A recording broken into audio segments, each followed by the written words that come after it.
ভারতের গণতান্ত্রিক যুব ফেডারেশন ও ভারতের গণতান্ত্রিক ছাত্র ফেডারেশনের উদ্যোগে কবি সুকান্ত ভট্টাচার্যের জন্মশতবর্ষ উপলক্ষে ছাত্র যুব উৎসবের আয়োজন করা হয়েছে। ইসলামপুর গার্লস হাই স্কুলে এই ছাত্র যুব অনুষ্ঠান অনুষ্ঠিত হচ্ছে। বিভিন্ন প্রতিযোগিতা রাখা হয়েছে, যেমন বসে আঁকো প্রতিযোগিতা সহ নজরুল গীতি, রবীন্দ্রসঙ্গীত, নৃত্য, ক্যারেটা সহ অন্যান্য বিষয় রাখা হয়েছে। নেতৃত্বরা জানাচ্ছেন, ছাত্র যুব উৎসব রাজ্যের বিভিন্ন ব্লকে অনুষ্ঠিত হচ্ছে। ইসলামপুর শহরের ইসলামপুর পৌর এবং ব্লক স্তরের প্রতিযোগিতা এই গার্লস স্কুলে অনুষ্ঠিত হচ্ছে। অনেক সংখ্যক প্রতিযোগী ও প্রতিযোগীরা অংশগ্রহণ করেছে। এদের নজর নেই, বরং কী করে এই সুস্থ সংস্কৃতিকে ধ্বংস করা যায় সেই ব্যবস্থা করছে। ক্লাবে টাকা দিয়ে, ক্লাবে তরুণ প্রজন্মের হাতে লিকুইড নেশার ব্যবস্থা করে এই সমস্ত চালাচ্ছে সরকার। তাহলে এই সময় ভারতের ছাত্র ফেডারেশন, ভারতের গণতান্ত্রিক যুব ফেডারেশন, এসএফআই-ডিওয়াইএফের কাজটা কি? এসএফআই-ডিওয়াইএফের কাজ হচ্ছে ছাত্রদের পড়াশোনার ব্যবস্থা করা, যুবদের কাজের শিক্ষা শেষে কাজের ব্যবস্থা করা। আর এই সময়কালের মধ্যে যে অপসংস্কৃতি, তারপরে অন্য সংস্কৃতি, হিন্দি সংস্কৃতি এই পশ্চিমবঙ্গে আমদানি করবার যে চেষ্টা হচ্ছে, আমাদের রাজ্যের উৎসব, আমাদের রাজ্যের সংস্কৃতিকে ভুলিয়ে দেওয়ার চেষ্টা করা হচ্ছে, তার বিপরীতে দায়িত্বশীল যুব সংগঠন এসএফআই-ডিওয়াইএফআই তারা সুকান্ত জন্মশতবর্ষকে বেছে নিয়েছে।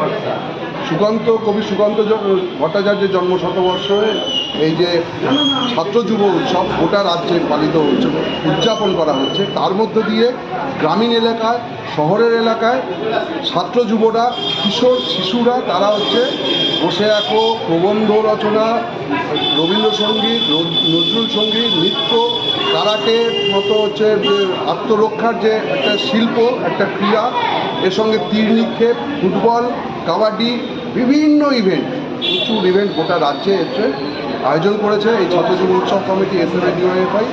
আমি যদিও ডিওয়াইএফআই প্রাক্তন, কিন্তু ইসলামপুরে এই আয়োজন করবার ক্ষেত্রে আমি এই বর্তমান যে ছাত্র যুব নেতারা আছে তারা সংগঠিত করছে, আমি তাদের সাথে আছি, তারা ডেকেছে, আমি সহযোগিতা করছি। আজকে ভালো লাগছে। আপনি প্রশ্ন করলেন যে গণতান্ত্রিক যুব ফেডারেশনের সঙ্গে কত যুব আছে এখানকার আজকে উৎসবের, ছাত্র যুব উৎসবের যে চেহারা, আপনার মনে হচ্ছে না যে সাধারণ মানুষ যারা সুস্থ সংস্কৃতি চায় তারা সঙ্গে আছে? 500-র বেশি প্রতিযোগী আজকে এখানে উপস্থিত হয়েছে। বসে আঁকো থেকে শুরু করে বিভিন্ন সাংস্কৃতিক প্রতিযোগিতা এবং কারাটেতে যে অংশগ্রহণ আপনারা দেখছেন, সঙ্গে অভিভাবক অভিভাবিকারা এসেছেন। তো মনে হচ্ছে না যে যুব সমাজ, যুব সংগঠন, গণতান্ত্রিক যুব ফেডারেশনের সঙ্গেই শুধু না, তারা সুস্থ সংস্কৃতির পক্ষে দাঁড়িয়েছে। এটা আশাব্যঞ্জক। আমরা আশাবাদী পশ্চিমবঙ্গের মানুষ অপসংস্কৃতিকে স্থান দেবে না, ধর্ষণের সংস্কৃতিকে স্থান দেবে না, ডিজের সংস্কৃতিকে স্থান দেবে না। পশ্চিমবঙ্গের মানুষ সুস্থ সংস্কৃতি, সুস্থ সমাজ গড়ার পথেই সহযোগিতা করবে। এবং সেই ক্ষেত্রে দায়িত্বশীল বামপন্থী সংগঠন, ছাত্র যুব সংগঠন এসএফআই-ডিওয়াইএফআই তারা অগ্রণী ভূমিকা নিয়েছে, অতীতেও নিয়েছে, আগামীতেও নেবে। এবং একজন প্রাক্তন ছাত্র এবং যুব সংগঠনের কর্মী হিসাবে আমরা তাদেরকে সহযোগিতা করব। ঠিক দেখতেই পাচ্ছেন শয়ে শয়ে ছাত্রছাত্রীরা আছে এবং অভিভাবকদেরও ভিড় দেখতেই পাচ্ছেন। প্রচুর ছাত্রছাত্রী এসছে, বসে আঁকো থেকে শুরু করে অন্যান্য বিভাগও শতাধিকের উপরে বিভাগ ছাত্রছাত্রীরা আছে। তো আগামীতে আরও বেশি লোক আরও আসছে, অনেকে এখনও এসে পৌঁছাতে পারেনি, বাইরের লোকেরাও আসছে যারা এখনও এসে পৌঁছাতে পারেনি। তো অনেক লোক এসছে। তো কী কী প্রোগ্রাম রয়েছে আপনাদের? আমাদের নাচ, গান, আবৃত্তি, রবীন্দ্রসঙ্গীত, নজরুল সঙ্গীত, ক্যারাটে, জেলাভিত্তিক ক্যারাটে প্রতিযোগিতা হচ্ছে। এছাড়া বসে আঁকো প্রতিযোগিতা আমাদের হয়ে গেছে সকাল থেকে। 3টে বিভাগ ছিল এবং আমাদের সেটা বিশেষ আকর্ষণ ছিল যে 18 বছর ঊর্ধ্বে যারা, তাদের জন্য আমাদের এখানে প্রতিযোগিতার ব্যবস্থা করা হয়েছে। সেটা 18 বছর বয়সের জন্য আর্ট থেকে শুরু করে আবৃত্তি, কবিতা সব কিছুতে 18 বছরের ঊর্ধ্বে যারা, তাদেরও আমাদের ব্যবস্থা রেখেছি। বলছি যে ছাত্র যুবরা কতখানি আপনাদের এই গণতান্ত্রিক যুব সঙ্গে রয়েছে, যদি একটু বলেন। মানে আপ্লুতভাবে এসেছে। মানে আমরা যা এক্সপেক্ট করেছিলাম তার থেকে বেশি লোক এসেছে, এবং কি অনেকে আজকে এসেও নাম নথিভুক্ত করতে চেয়েছে, আমরা হয়তো নিতে পারিনি, আমাদের মানে ক্ষমতার বাইরে চলে যাচ্ছে যে আমরা এত লোককে সামলাতে পারবো কিনা, বা আমাদের সিট ক্যাপাসিটি অনুযায়ী আমরা অনেকের নাম নিতে পারিনি। সেটা আমাদের মানে আমরা মানে তার জন্য দুঃখিত যে আমরা অনেকের নাম লাস্ট পর্যন্ত নিয়ে উঠতে পারিনি। এত পরিমাণ ছাত্রছাত্রীরা এসেছে যে আমরা অনেকের নাম লাস্টে নথিভুক্ত করতে পারিনি, যারা লাস্ট ডেটে নথিভুক্ত করতে চেয়েছে, এমনকি যে আমাদের সময় পেরিয়ে যাওয়ার কারণে বা আমাদের মানে রুমের ব্যবস্থার অত্যাধিক হয়ে যাওয়ার কারণে আমরা নিতে পারিনি লাস্টে। এত পরিমাণ ছাত্রছাত্রী এসেছে। আপনারা সকলেই জানেন যে কবি সুকান্ত ভট্টাচার্যের জন্ম শতবর্ষ এই বছরই হচ্ছে।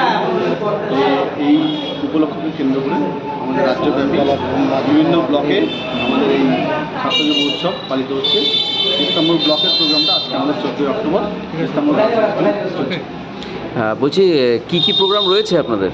আমাদের এখানে বসে আঁকা প্রতিযোগিতা সেটা সকালে হয়ে গেল, এরপরে এখন আবৃত্তি, এর সাথে নৃত্য, গণসঙ্গীত, রবীন্দ্রসঙ্গীত, নজরুলগীতি, প্রবন্ধ রচনা এবং সবচেয়ে আকর্ষণীয় আমাদের এখানে ক্যারাটে প্রোগ্রাম চলছে।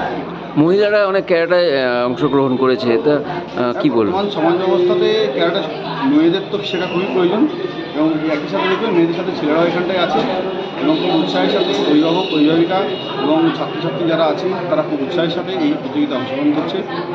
কদিন চলবে আপনাদের প্রোগ্রাম? আজকে একদিনেই প্রোগ্রামটা, এক দিবসীয়। সমস্ত প্রোগ্রাম আজকেই এখানে শেষ হবে ব্লক স্তরীয়, এবং এখান থেকে যারা প্রথম হবে তারা জেলা স্তরে যাবে, আর যারা জেলা স্তরে ক্যারাটেতে অংশগ্রহণ করছে তারা রাজ্য স্তরে সরাসরি যাবে। পুরস্কার বিতরণী আমাদের ব্লক স্তরে আজকেই হবে। কি নাম আপনার? আমার নাম সন্তোষ সরকার, কি পদে আছে? ভারতের গণতান্ত্রিক যুব ফেডারেশনের ইসলামপুর উত্তর বিভাগের সম্পাদক।